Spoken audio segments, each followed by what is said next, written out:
incomparable. Y la intención un poco es mirar a la persona de Jesús y responder a esa pregunta, ¿por qué Él sería incomparable? Y hemos visto distintas circunstancias específicas. La primera, la semana pasada, nos dimos cuenta cómo Él se despoja y Él no tiene el reparo en decir yo soy Dios y me voy a quedar en esta condición, sino que al contrario, me voy a rebajar voluntariamente. Pero hoy día hay algo que quiero compartirles que es bien especial y que siento yo que se aplica a la mayoría de nosotros.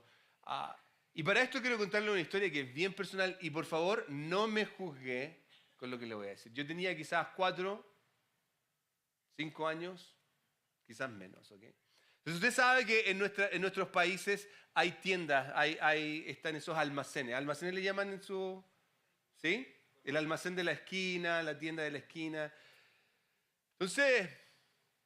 en Chile comemos mucho pan, entonces distintas tiendas venden pan y habían panaderías. Entonces fui a una de las panaderías y usted sabe que el Señor nunca va a vender solamente pan. Tiene, qué sé yo, maquillaje, champú, ¿cierto?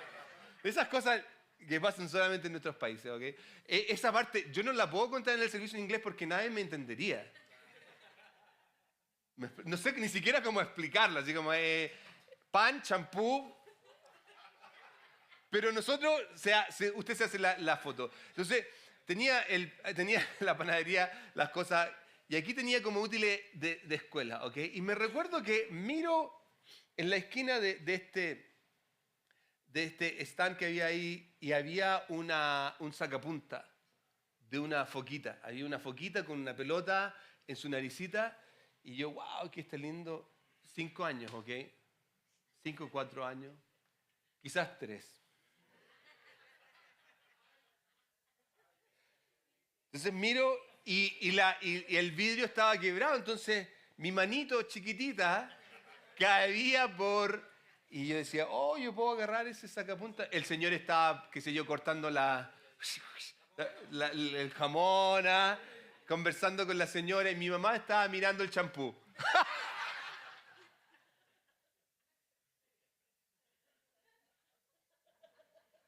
La tontera, Dios mío. En fin, y yo miro, me acerco, y de pronto, inocentemente, meto mi mano, agarré el sacapunta, pero asustado porque si se dan cuenta, voy a entrar en problemas. Y la realidad es que no me acuerdo lo que pasó. Honestamente no me acuerdo lo que pasó. Lo único que sí me acuerdo es tener esa sensación de miedo, de incomodidad. No sé qué me dijo mi mamá o mi papá cuando vieron el sacapunta, de dónde lo saqué, cuáles fueron las explicaciones que di. El problema es que en medio de todo esto, algo que reflexiono en el tiempo es que no hubo nadie ahí que me dijera, hey Marco, yo he pasado por una situación como esa. Yo también he estado con la tentación y he mordido la presa, he mordido la trampa y he caído y esto es lo que debería hacer. Al contrario, lo único que quizás tengo como reflexión es ese miedo de mejor no digas nada porque vas a meterte en problemas. Ahora, esto es algo que todos alguna vez nos ha sucedido, ¿ok? En alguna ocasión, cada uno de nosotros hemos sido confrontados o nos hemos dejado llevar por las tentaciones. Cada uno de nosotros. Y la pregunta que yo le haría es esta, ¿dónde terminamos? ¿En dónde terminamos cuando nos dejamos llevar por nuestras tentaciones?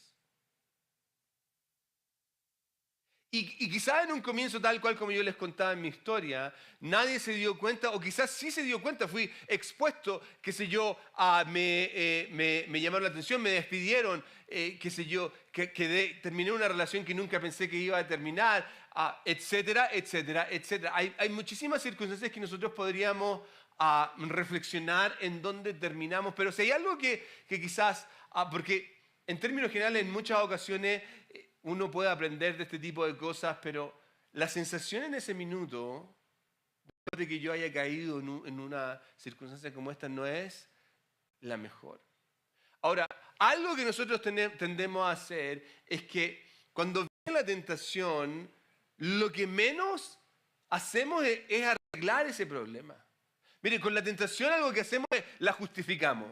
No, lo que pasa, en mi caso, lo que pasa es que estaba quebrado el vidrio. A mí me estaba diciendo el sacapunta, llévame. ¿Ok? O qué sé yo, no, lo que pasa es que otras personas.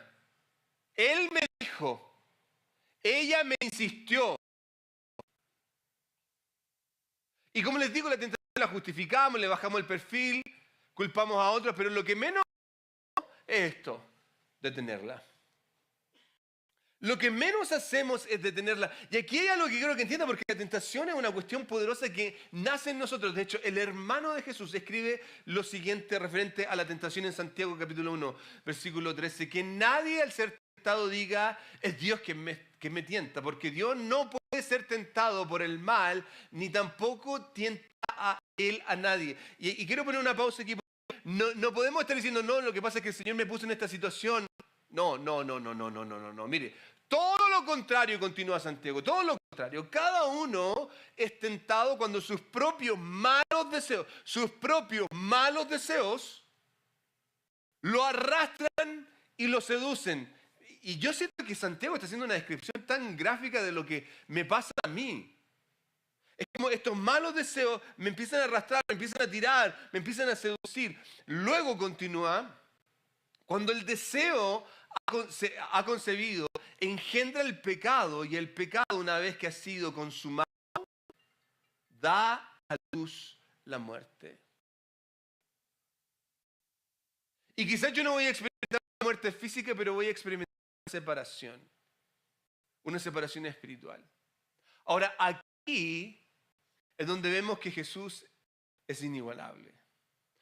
Y la historia que quiero contarle referente puede que sea una que tú ya hayas escuchado, porque es una historia muy conocida. Pero que pongamos atención en ciertos detalles hoy día y que podamos aprender y tomar algo, porque en verdad la trata de la vida de Cristo es inigualable. Mateo capítulo 4, versículo 1. El Espíritu llevó a Jesús al desierto. Hagamos un ejercicio. Deberían preguntar, ¿qué es lo que antes de esto que Jesús es llevado al desierto? ¿Okay? Y la respuesta es simple. Es bautizado. Y quiero leerle un poco ese fenómeno que pasa ahí. Está en el capítulo anterior, a Mateo 3, versículo... vamos a Mateo capítulo 3. Ahí está. Versículo 16. Tan pronto como Jesús fue bautizado, y en ese minuto que está saliendo, en ese momento se abrió el cielo y el Espíritu de Dios bajar como una paloma y posarse en él. Y una voz del cielo decía, este es mi Hijo amado, estoy muy complacido con él. Y una de las fotografías que logramos crear en nuestra cabeza aquí es que en esta simple frase, en este simple planteamiento se ve la Trinidad de Dios. Padre, Hijo y Espíritu Santo juntos. ¿Ok? Pero algo más interesante que yo siento es que esta idea de que el cielo se abra es un concepto israelita judío muy particular. Cada vez que está este concepto en la Escritura del Antiguo Testamento, había una idea de conexión desde Dios hacia el hombre. Entonces, lo que Mateo está tratando de hacer y lo que Mateo nos está tratando de demostrar en cierta manera, en este minuto hay una conexión íntima entre estos tres personajes particulares. Y luego de esto es cuando Mateo nos dice lo que nos va a decir en el capítulo 4, versículo 1. Dice, luego de esto el Espíritu llevó a Jesús al desierto para que el diablo lo sometiera a tentación. Y no sé usted, como decía el hermano Miguel, no sé tú, lo he escuchado. No sé tú, pero yo cuando miro esto digo, ¿por qué? ¿Por qué Jesús tenía que ir al desierto? ¿Por qué Jesús tenía que ser tentado? ¿Cuál era el propósito en medio de una circunstancia como esta? Y la realidad es que hay muchos planteamientos que eruditos plantean a la hora de entender este pasaje. Uno de ellos tiene que ver con, él fue al desierto a ser tentado para el cumplimiento de las Escrituras y paralelismos con Israel. Y esto es simple, ¿ok? Israel pasa 40 años en el desierto y ese es un proceso de prueba, ¿ok? Y en ese proceso de prueba, lamentablemente en esos 40 años, Israel sale derrotada en términos de los procesos que, si usted lee, por ejemplo, el libro de Números, que es un libro muy interesante, nos va a plantear cómo el pueblo de Israel una y otra vez seguía criticando a Dios.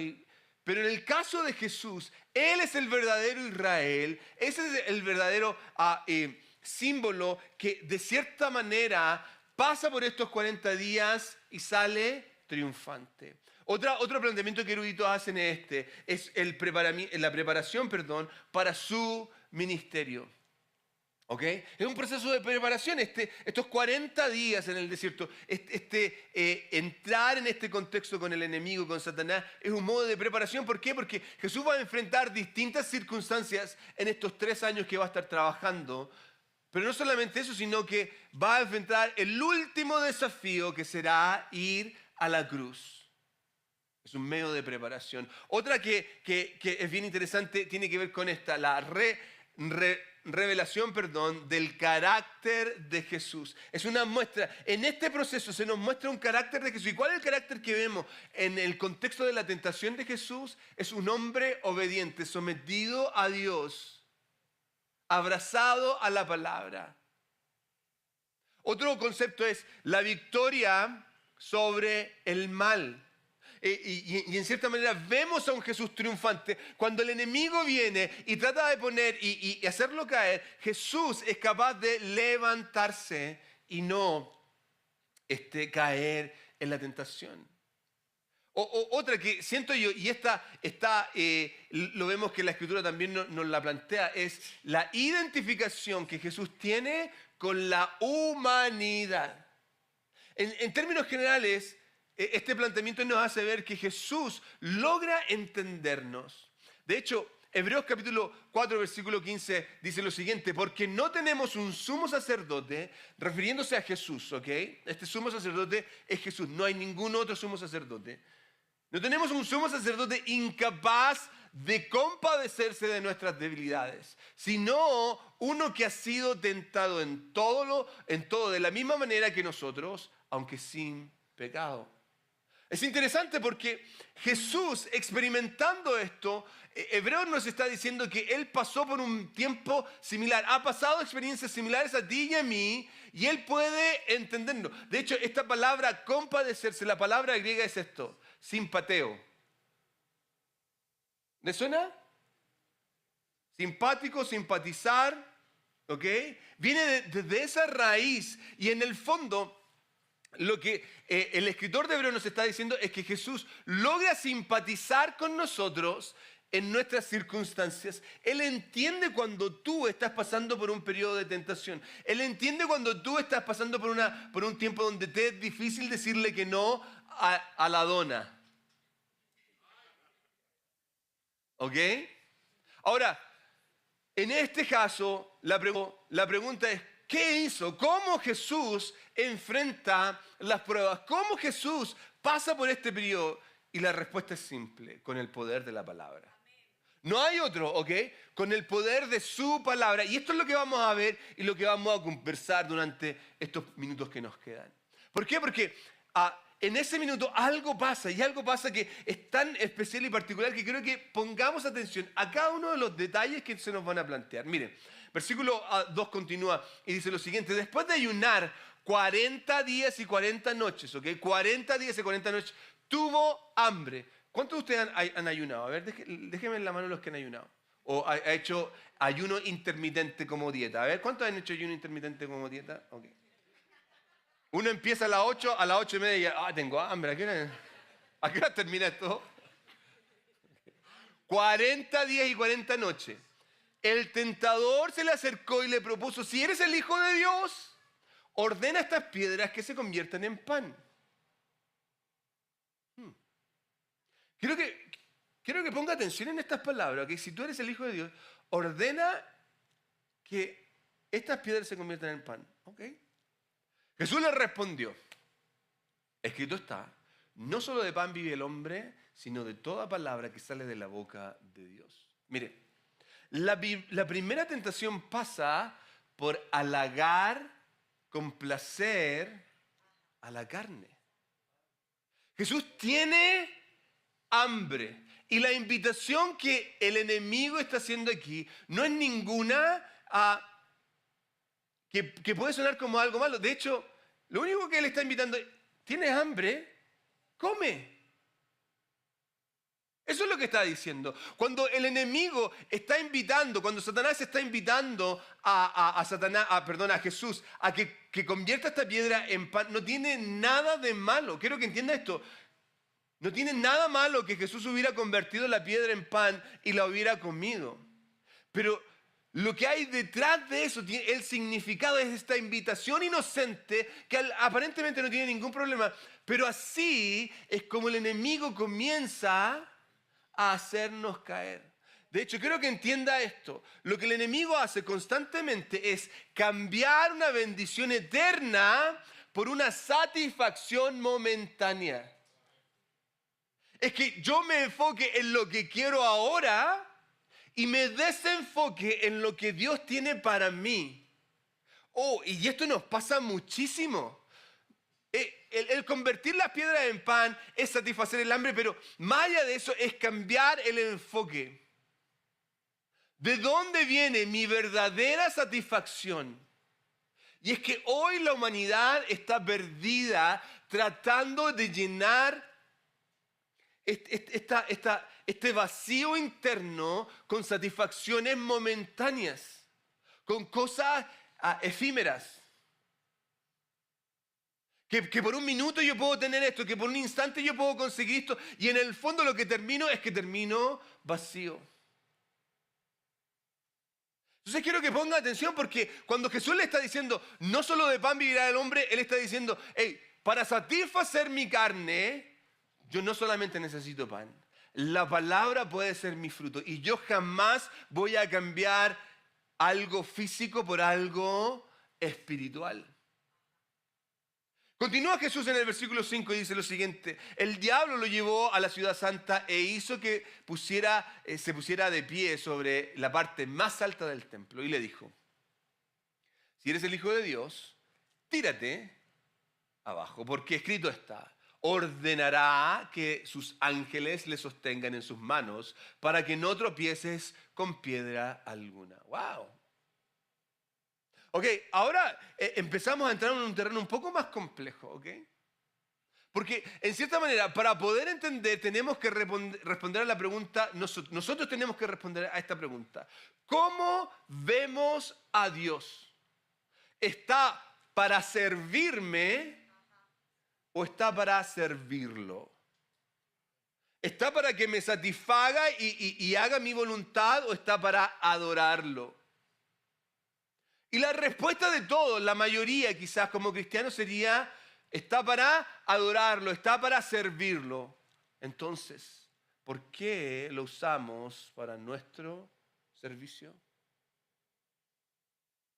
Y si Dios no hace esto, yo me enojo. Y si Él no me responde, empiezo a poner juicio delante de Dios. De hecho, muchos de nosotros tratamos de cuestionar a Dios diciendo, bueno, si Dios es bueno, ¿por qué no ayuda a la gente a la gente buena que está pasando, a los niñitos del África?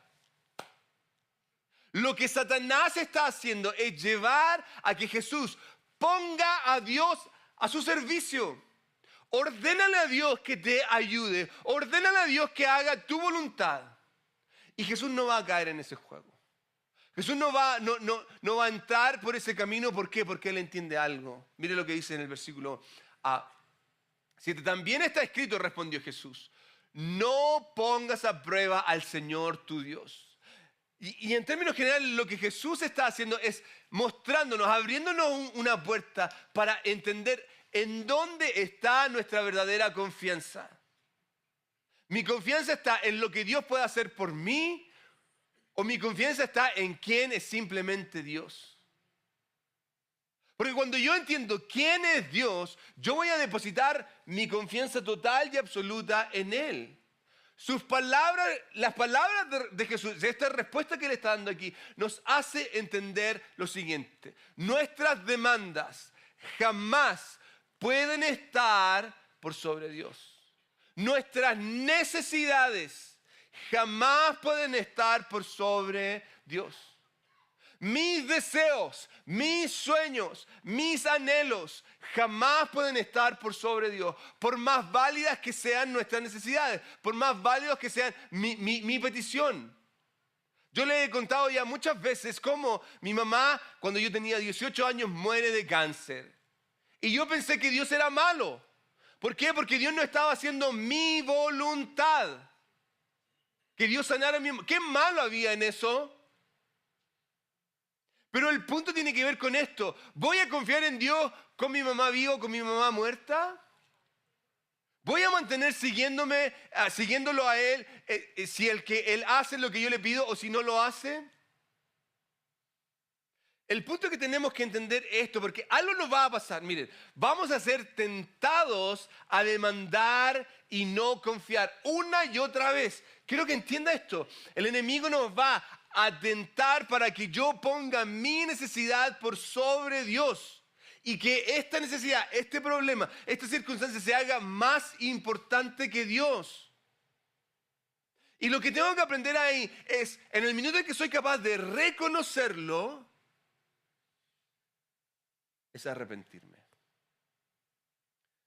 Continúa la historia y dice en el versículo 8, de nuevo lo tentó el diablo llevándolo a una montaña muy alta y le mostró todos los reinos del mundo y su esplendor. Todo esto te daré si te postras y me adoras. Ahora aquí es como, ya te pasaste, ¿eh? ¿Qué onda?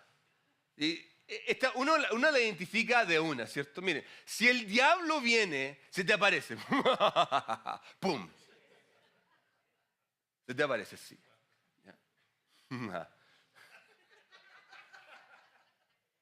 Me salió medio diablito, decía. Se te aparece el diablo, ¿eh? Y te dice,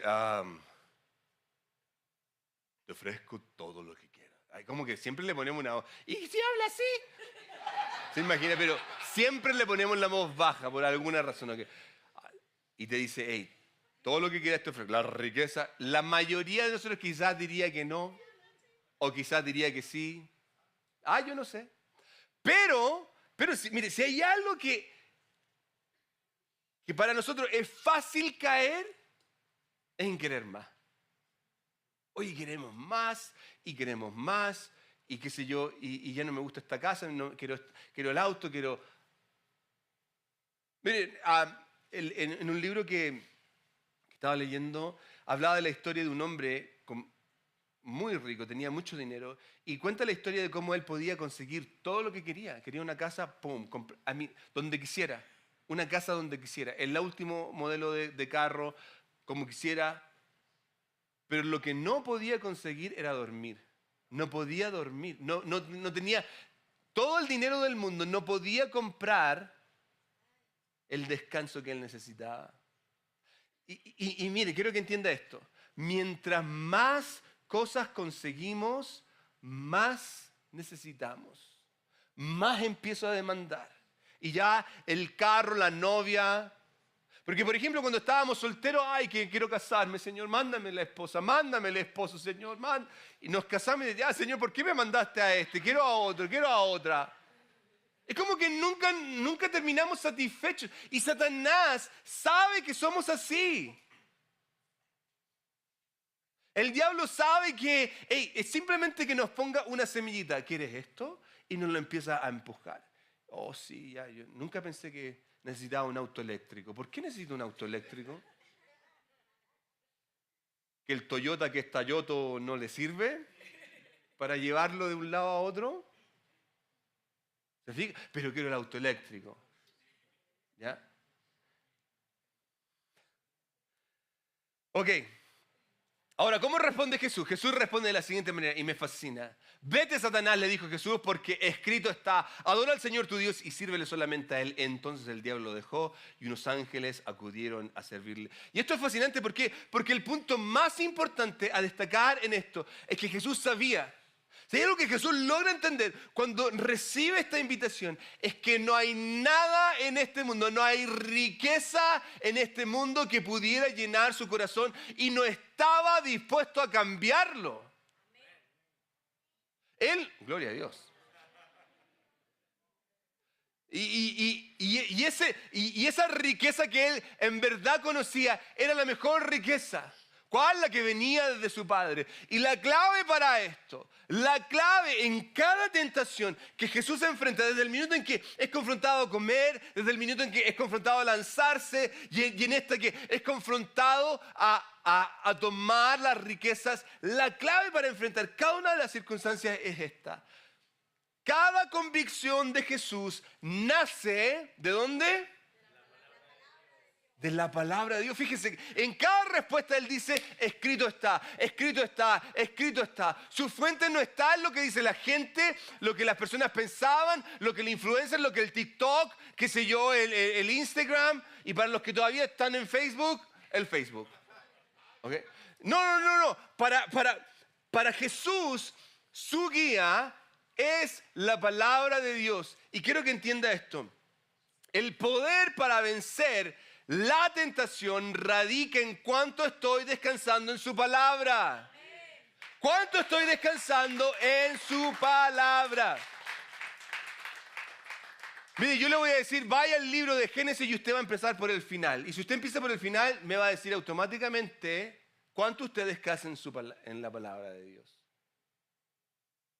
Es que la palabra de Dios debería ser como hacer ejercicio. ¿Okay? Como levantar pesas. Yo no puedo ir y si nunca he ido al gimnasio, empezar a levantar 300 libras. Tengo que empezar con quizás 10 libras y empezar a levantar 10 libras y de ahí moverme a las 15, a las 50 y así, hasta que voy a tener y he desarrollado el físico para poder levantar 300 libras. Nadie está diciendo que no voy a poder al levantarlas. Lo que sí estoy diciendo es que tengo que poner y hacer el trabajo necesario para llegar a ese punto. Y mire, es más. Hay tentaciones, por ejemplo, yo fumé casi por 10 años. Desde muy joven empecé a fumar. Y yo me preguntaba cuando fumaba, ¿cómo voy a dejar el cigarrillo? Porque era una adicción fuertísima en mi vida. Y hoy día, si usted me pregunta, fumar, yo siento el olor al cigarrillo. No me gusta, me desagrada. Pero hay otras cosas que todavía estoy lidiando. ¿Me explico? Hay cosas que las 10 libras, esa pesa de 10 libras no es tan pesada.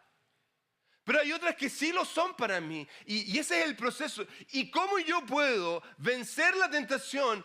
Descansando en su palabra, creciendo en Él, dejando que su palabra sea una luz en mi camino. Lámpara es a mis pies tu palabra y lumbrera en mi camino. ¿Cómo Jesús pudo cómo Jesús pudo entender que su carne no estaba sobre su espíritu? ¿Que sus ideas no estaban por sobre las de su padre? ¿Que las riquezas no tenían ningún valor? ¿Sabe cómo pudo Jesús hacerlo?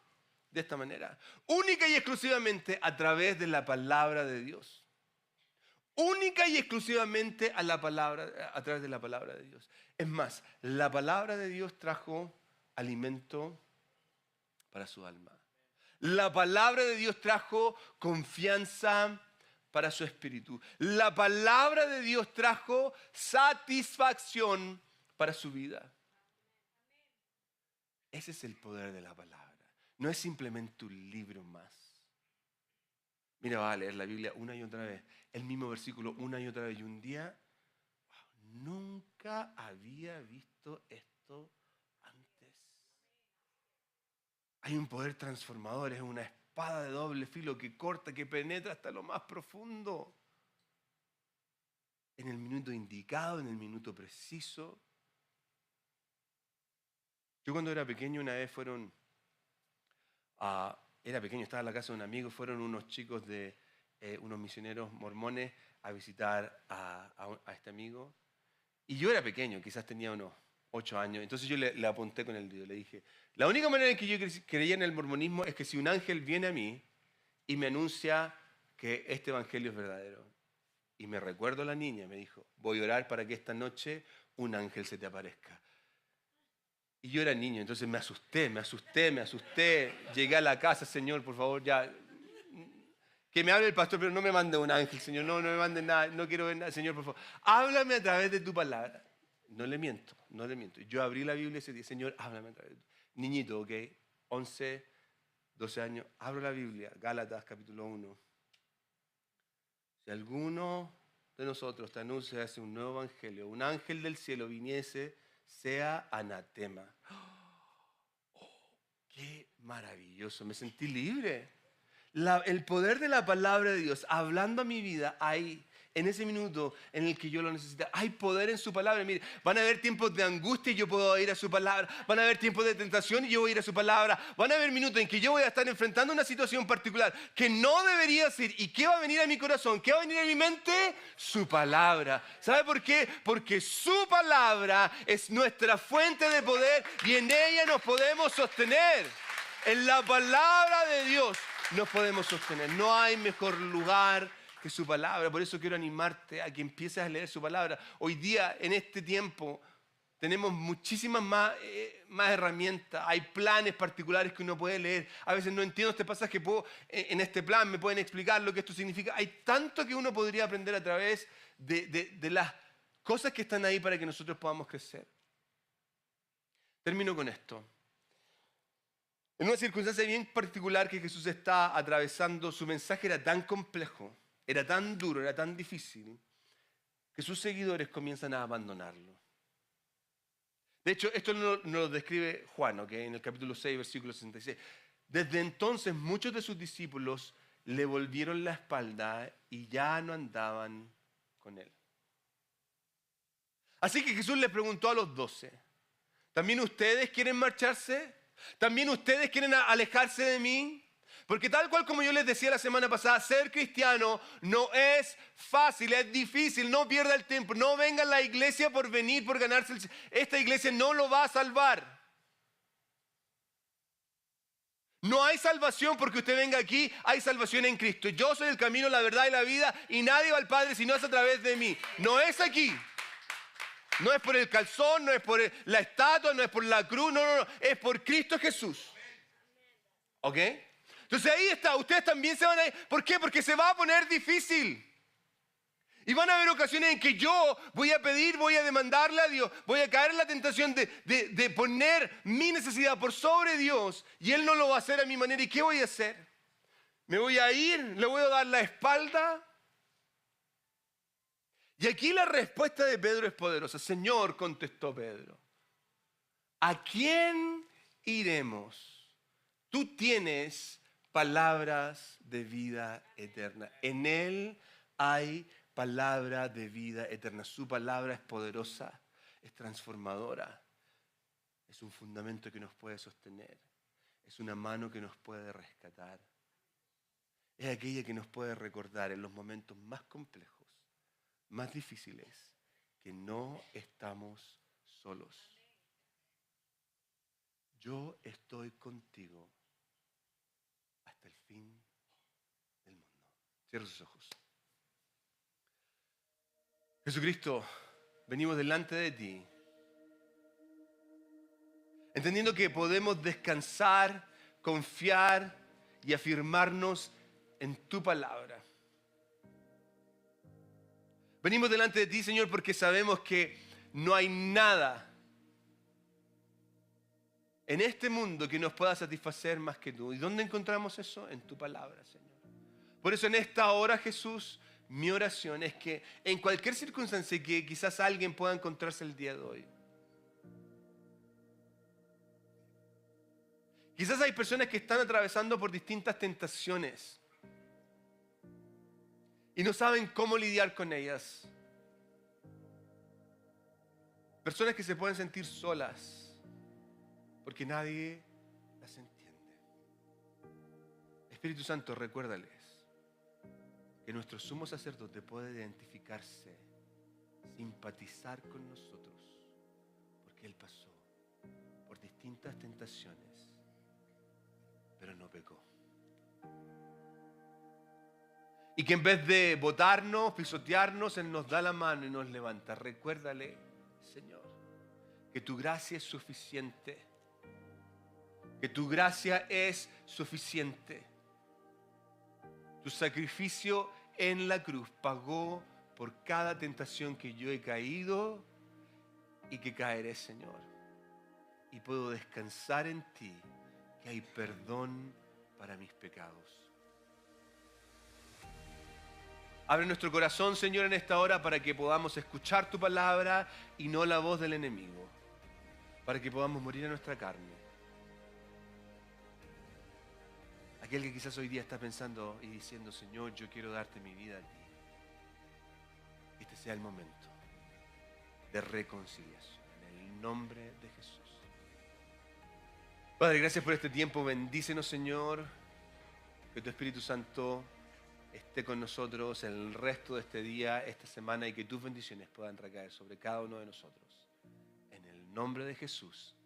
Amén y amén. Gloria a Dios. Demos un aplauso a nuestro